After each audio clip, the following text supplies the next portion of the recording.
Well, let's get some analysis now with Bohdan Yaremenko in Kiev. He's a Ukrainian MP and diplomat. Thank you so much for joining us another time, Bohdan. Can I start with the Ukrainian Foreign Minister's latest comments? So he says he wants Russia to face a war crimes tribunal before Kiev is prepared to sit down with Moscow. Why is that so important for Ukraine? Isn't it better to have the fighting stop before we go into any sort of prosecutions against either side?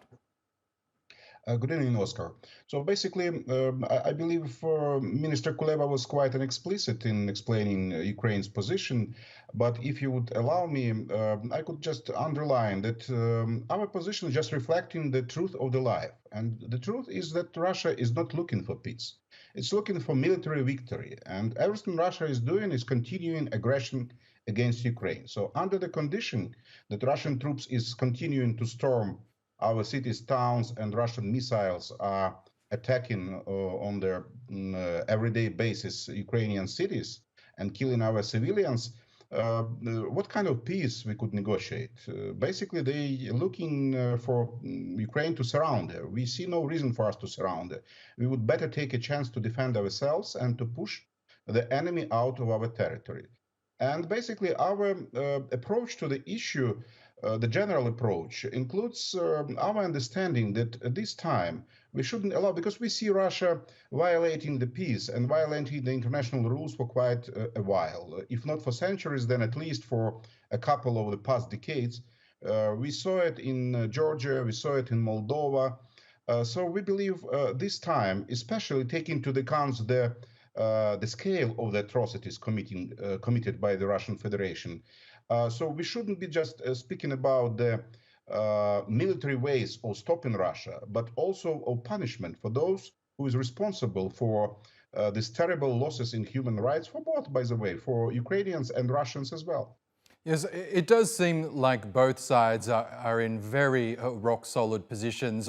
As you say, Ukraine says the war can't end until Russia returns all of the territory that it's captured, including the Crimean Peninsula, which Russia annexed in 2014. But on the other hand, Russia says there can be no room for peace negotiations until Ukraine accepts the reality on the ground, meaning that it accepts Russian sovereignty over the occupied territories. Do you see any middle ground at all in which both sides can come together to sit down and restart negotiations?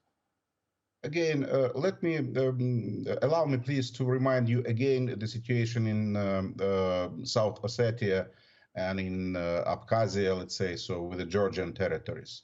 So the international community accepted Russian approach that since after those territories were occupied by Russian troops, the peaceful talks started, and basically Russia managed to formalize the military victories of its army by taking some territories out of the Georgia and making them first independent, and then basically by transforming them into the Russian colonies.